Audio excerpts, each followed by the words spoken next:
Please tell me Mr. Ramos is not replacing me as Dr. Doom via Parker Robbins. Is there something you're not telling me? Anyway, I don't want to step on your interview. Did Robert Downey Jr. just set fire to the Marvel legacy he spent over a decade building without even realizing the whole world would hear it?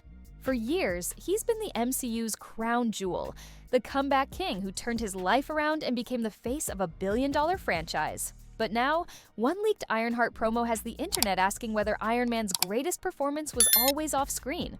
What should have been a routine interview with rising star Dominique Thorne spiraled into awkward interruptions, passive-aggressive digs, and finally, a whispered comment so explosive that fans are calling it the most openly offensive moment in MCU history.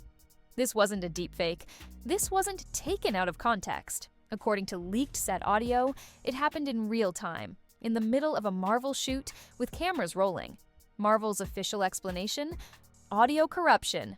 But behind the scenes, insiders claim executives went into full crisis mode, scrubbing clips, locking down interviews, and ordering complete silence. Meanwhile, fans started digging into Downey's past, uncovering old interviews, subtle slights toward Black co-stars, and a pattern of behavior that's been hiding in plain sight for years.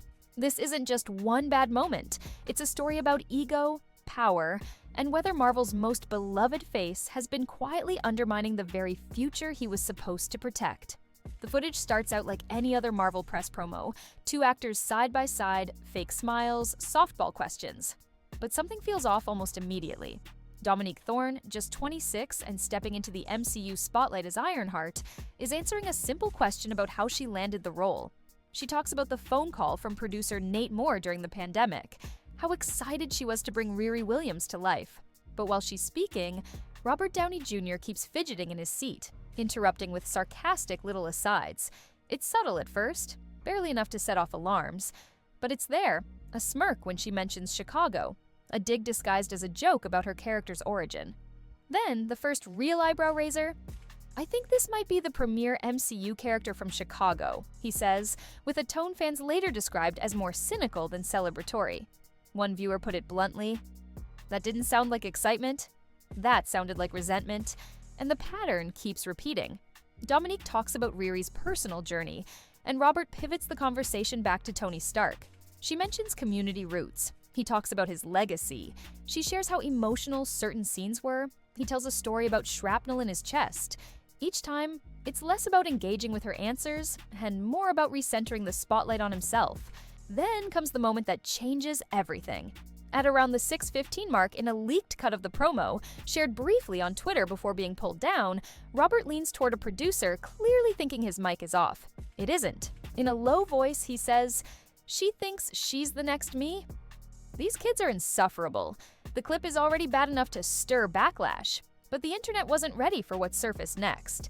A second leak, this time allegedly from behind-the-scenes footage, shows him delivering a line that fans say crossed the line from petty to outright offensive.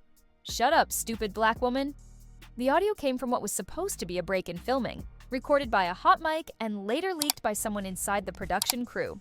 The source? According to reports, a production intern who uploaded it to a private Discord server for Marvel tech staff. From there, it spread like wildfire before Marvel's legal team could clamp down. The studio's public statement blamed audio corruption and claimed the clip was taken out of context. But fans weren't buying it. The body language, the tone, none of it felt like a joke. And suddenly, a lighthearted promo had turned into one of Marvel's most damaging PR disasters in years. If Marvel thought the controversy would die down, they were wrong. Because once the internet starts digging, it doesn't stop. Fans began pulling old interviews, press junket clips, and stories from former colleagues, and a pattern started to emerge. People pointed to Tropic Thunder, where RDJ wore full-body blackface for a role that was framed as satire, but landed painfully with many viewers. Others brought up past comments in interviews where he dodged accountability or dismissed questions about race entirely. Then came the resurfaced claims from a former Marvel assistant who said RDJ had privately referred to Ironheart as woke armor during Wakanda Forever press planning, complaining that Marvel was recasting his legacy with TikTok politics. And it didn't stop there.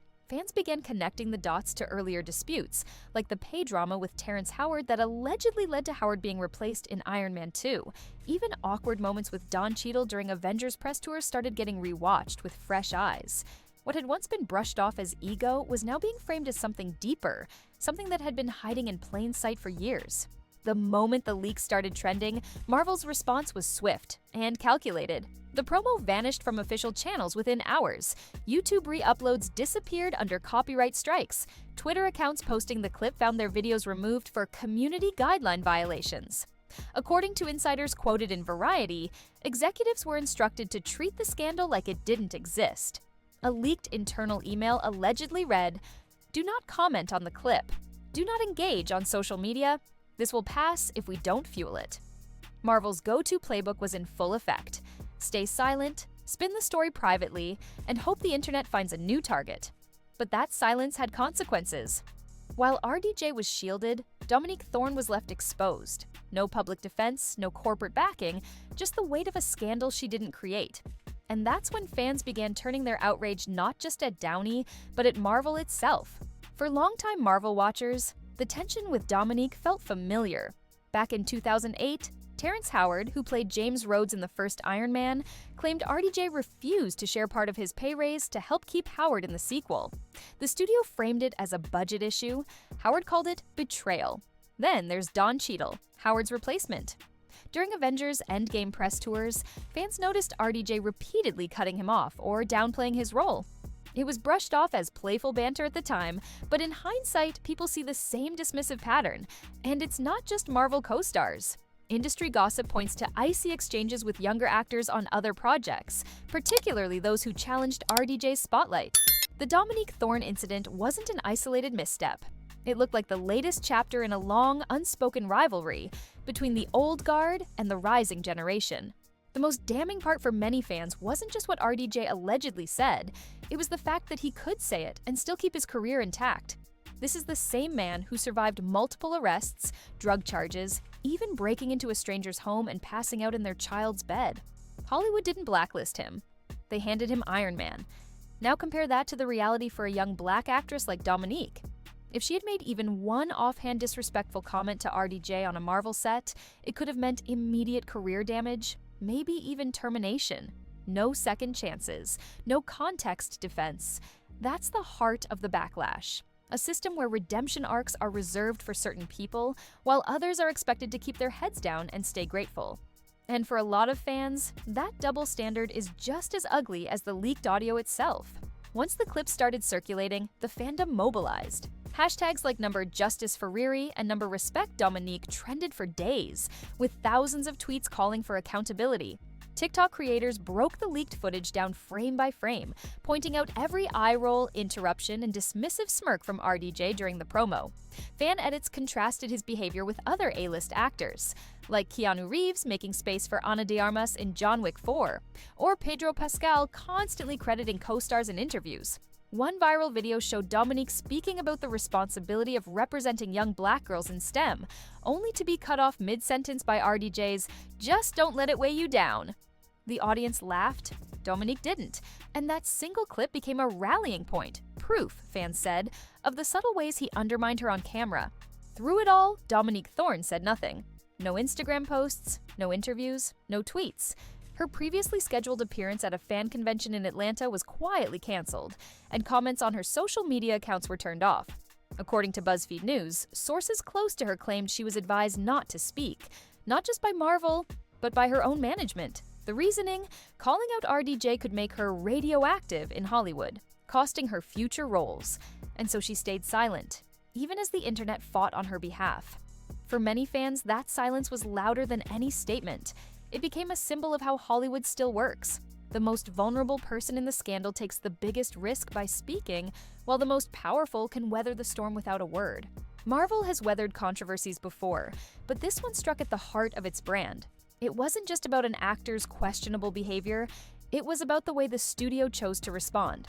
By staying silent, deleting content, and quietly pulling Ironheart from the promotional spotlight, Marvel sent an unspoken message. Protecting the legacy face of the MCU mattered more than protecting its future. Fans noticed. They pointed out that Ironheart had almost no visible marketing push compared to other Marvel shows. Trailers dropped late. Interviews were sparse, social media engagement from the official Marvel accounts was minimal, and key moments featuring Dominique Thorne seemed to vanish from highlight reels. Whether intentional or not, the optics were bad, and they fed into a growing narrative that Marvel sidelines its diverse leads when things get messy. Critics began to question whether Marvel's obsession with nostalgia had crossed into self-sabotage. For years, the studio leaned on the original Avengers to sell every new phase. But what happens when those same legacy actors become a liability? Instead of passing the torch gracefully, Marvel looked like it was guarding it, clutching the past so tightly that the future was slipping away. And in the process, they risked alienating the very audience they claimed to be evolving for. Robert Downey Jr. was once the living symbol of Marvel's greatest success story, a man who rose from Hollywood exile to become the heart of the most profitable movie franchise in history. But legacies aren't carved in stone. They're fragile, shaped as much as by the past. And after this scandal, the question isn't whether RDJ changed Marvel, it's whether he's now holding it back. Ironheart was supposed to represent the next chapter, a young, brilliant black heroine building her own legend without the shadow of Tony Stark. But instead of passing the torch, Downey seemed to guard it like it was his alone to keep. Whether out of ego, insecurity, or just old habits, the result was the same. Dominique Thorne's moment became his controversy. Marvel had a choice. It could have backed its new star, drawn a line in the sand, and shown fans that its values were bigger than any one actor. Instead, it doubled down on silence, betting that nostalgia for Iron Man would outlast the outrage. Maybe it will. But every time Marvel clings to the past, it risks making its own future smaller. Because in the end, legacy isn't about being the first, it's about making space for the next. And if Marvel can't figure that out, the heroes it's protecting might become the villains of their own story.